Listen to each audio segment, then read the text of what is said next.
Ma vie, c'est l'histoire de la vie. Bonjour à tous et bonjour à tous. Pourquoi j'ai une voix de tête comme ça? Bonjour. Je ne vais pas vous expliquer la 10DP avec des mots-clés, mais plutôt avec des anecdotes et des événements. En fait, je voulais vous parler de la 10DP parce que c'est une carte un petit peu apeurante et c'est la première d'une série de cartes que je vais faire, celle des cartes qui font flipper sa race et shit your pants. Voilà, en bon anglais. Donc, il y aura dedans un florilège assez corsé, serré, en mode 10DP, 3DP, Belzébuth, hein, le diable. La tour, la fameuse tour, rien que la tour, en fait, tu penses à la chanson de Gad Elmaleh, vivre dans un donjon, c'est difficile pour une fille de 11 ans. Ça n'a rien à voir, la tour, mais on sait déjà, avec le mot la tour, que bon, c'est pas... c'est plus World Trade Center qu'autre chose. Mais sans mauvais jeu de mots, avec une grande pensée pour les personnes victimes d'horreur. Bref, reprends tes esprits là, parce que tu vas devenir impolitiquement correct au possible, je sens. Je vous promets de ne pas citer, des dictateurs. Il y aura également peut-être la 7DP, hein, qui est l'énergie du voleur, du menteur, de la dissimulation. Il y aura la 5DP, il y a, la série DP, il y en a des corsets. Hein. La 5DP qui est aussi reliée à la bataille d'ego. Hein. Moi, je l'appelle la carte de Twitter, hein, franchement, 5DP. Voilà. On va essayer de dédramatiser par rapport à certaines cartes. Et puis, on va commencer aujourd'hui par la 10DP. Donc, les enfants, c'est parti. C'est associé à angoisse, anxiété, etc., qui sont des termes assez beaucoup employés. Et on verra ça dans une vidéo en astrologie où je ferai un petit peu le tour de la génération Pluton en Balance et Pluton en Scorpion. Bref, parce qu'avec Pluton, on n'a jamais fini, hein. Bref, dans ce cas-là, je vais m'arrêter sur le point astrologique et on va se focaliser sur le tarot. Voilà. Alors, au menu, qu'est-ce qu'on a? On a des séquences de films qui font penser au 10DP pour ceux qui disent « Ah, moi, j'ai toujours rien compris à ce que tu dis ». Donc, je pense avec des séquences de films, c'est déjà beaucoup plus parlant. Là, les gens, tout de suite, ils ont un threshold of révélation. Donc, je pense que c'est plus simple parce que la vie, c'est pas des séquences comme en informatique, voilà, où tu tapes des mots-clés et tout. Je pense qu'on a plus besoin d'avoir des retours d'expérience. Donc, on vit plutôt des expériences, hein, en tant qu'être humain. Nous sommes une somme de choix qui mène à ce que ça doit mener, hein, j'ai envie de dire, qu'on regrette ou pas. Parler du 10DP. Pourquoi? Parce que j'ai senti qu'au mois de novembre 2022, il y a quelque chose qui s'est allégé, il y a quelque chose qui est tombé. J'ai vraiment la sensation de quelque chose qui est tombé, genre c'est bon, je capitule, j'en peux plus. Arrêtons les frais, j'ai plus envie de me prendre la tête par rapport à ça, j'ai plus envie que ça me rende malade. Voilà, il y a quelque chose qui est tombé où on rend les armes, on rend les 10 épées, voilà, on les sort de notre corps, là, comme on peut voir sur cette illustration. Je vous dirai d'où sortent les illustrations de cette 10 d'épée. Ensuite, j'ai voulu effectivement parler de la perte de sens. Donc, on va parler le fait d'avoir une perte de sens, l'envie intrinsèque et inaliénable d'être soi-même, de prier et aussi le point de non-retour, le moment où on n'en peut plus. Un peu à l'instar du personnage campé par Julia Roberts dans le film Mange, Prie, Aime, justement, dans lequel elle comprend au milieu de la nuit que quelque chose dans sa vie doit radicalement changer.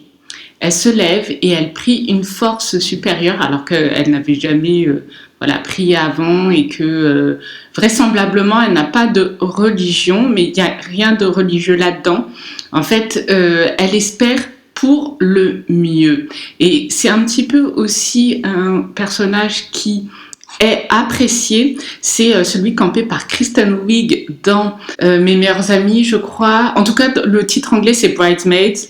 Elle campe un personnage en fait qui est tout le temps dans la négativité, mais c'est drôle parce que c'est Kristen Wiig, mais elle est grave négative, elle dit des choses négatives, elle vit des choses négatives, les gens autour d'elle lui renvoient cette négativité et à un moment donné sa vie c'est tellement nawak que de toute façon elle n'a pas le choix, la façon dont elle fonctionne en fait ne marche pas, elle se rend compte qu'elle est en train de se rendre malheureuse toute seule et c'est le personnage de Melissa McCarthy, voilà, qui lui dit, alors les dialogues, ça vaut ce que ça vaut, moi en tout cas ça m'a fait rire, j'ai pas envie de m'apitoyer sur ton sort.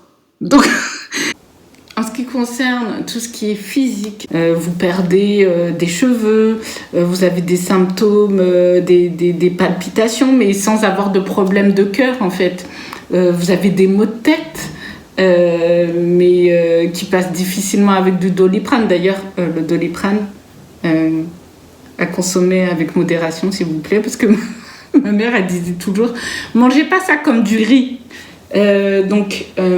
Votre corps peut beaucoup parler et c'est vrai que c'est important de s'écouter et c'est vraiment l'invitation du 10DP, c'est de s'écouter. Quelles sont mes aspirations? Qu'est-ce que j'ai vraiment envie de faire de ma vie? De toute évidence, mon corps parle, mon cœur parle, ma tête parle. Sortons de là. Vous voyez un petit peu comme dans Fort Boyard où vous voyez il y a le sablier là qui commence à se vider parce que l'épreuve va bientôt se terminer. Si la personne ne sort pas de l'épreuve, elle va être emprisonnée. C'est un petit peu l'idée du 10DP. Quand l'équipe vous dit de l'autre côté de la porte, sors. Voilà, c'est 10DP, c'est Fort Boyard. Voilà, fin de la vidéo. Vraiment, j'insiste, tout va bien. Soyez à l'écoute. Personne ne peut être plus à l'écoute de vous-même que vous-même. Aimez-vous, respectez-vous. C'est facile à dire et c'est très difficile à faire, je sais, parce qu'on vit dans une société très exigeante où on demande beaucoup de nous. Et des fois, en fait, juste arrêter de se malmener, de se maltraiter, c'est vraiment un très grand pas et j'ai juste envie de vous applaudir. À partir du moment où vous arrêtez de vous maltraiter, déjà, j'ai envie de dire, donnons une médaille aux gens. Vraiment. Donc, c'est sur ces mots-là que je vais vous dire que la prochaine fois, on fera la 3DP. C'est sympa, hein, la 3DP. Regardez. Elle traîne le mec par les cheveux.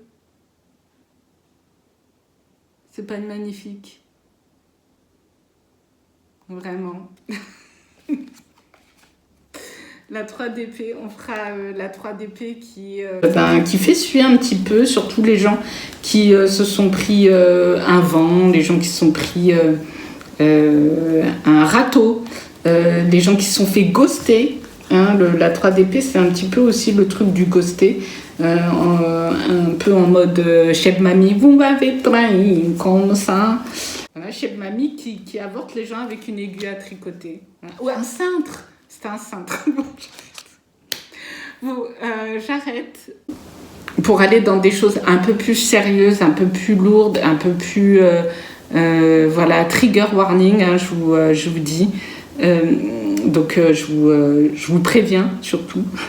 C'est que au niveau des symptômes physiques et de la santé mentale, vous pouvez prendre cher au niveau de la 10DP, faut pas se mentir.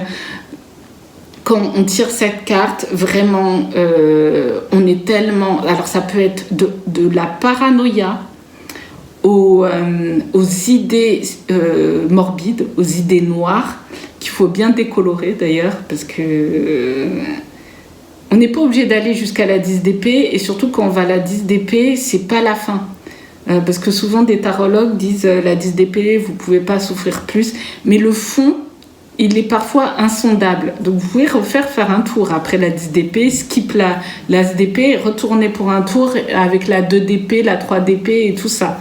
Donc en termes de santé mentale, ça peut être des idées très imagées, hein, de sortir par la fenêtre.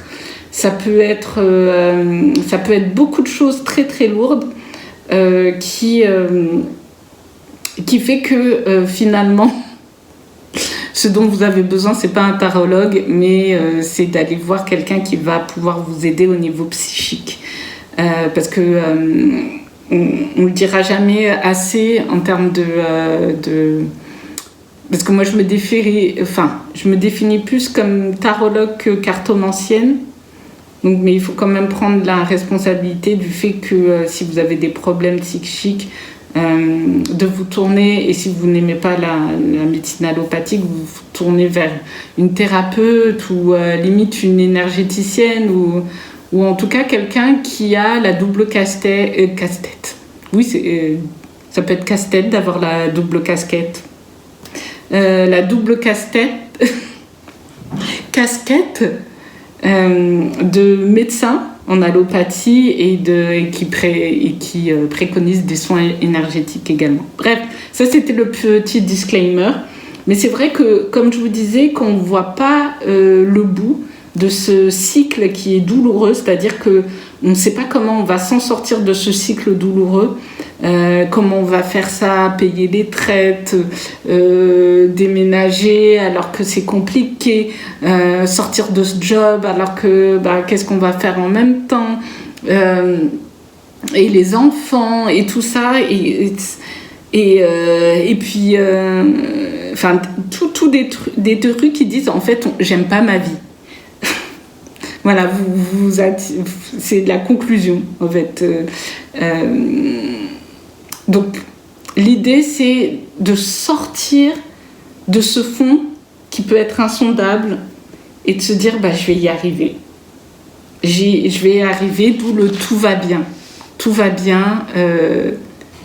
Se dire qu'on ne peut pas aller plus au fond du fond, c'est déjà se dire que je peux rebondir et que tout va bien. Bref.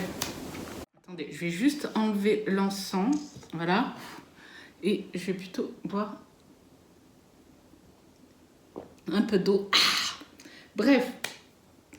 Donc, boucler un cycle douloureux, ça peut être aussi au niveau professionnel. Je sais qu'il y a beaucoup de personnes qui voient la de bâton comme la carte du burn-out, mais c'est vrai que la 10DP, en fait, sans la mettre dans la carte du burn-out, c'est quand même une surchauffe au niveau mental, parce qu'avec les épées, on est au niveau de la réflexion, des pensées.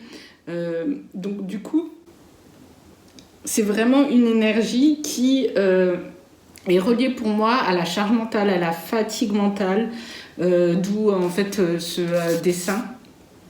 Et lorsqu'on se fait licencier, alors je sais que c'est très rare et j'en suis désolée déjà pour des personnes qui ont une expérience de licenciement économique, hein, j'en fais partie aussi, ou de licenciement autre, qui ne voulaient pas en fait cette issue-là, mais je parle pour les personnes dont en fait l'issue d'un licenciement qui soit à l'amiable, donc une rupture conventionnelle, c'est carrément une délivrance. C'est que sur le coup, en fait, l'ego ne prend même pas un coup, parce que l'ego qui prend un coup, c'est dans la tour.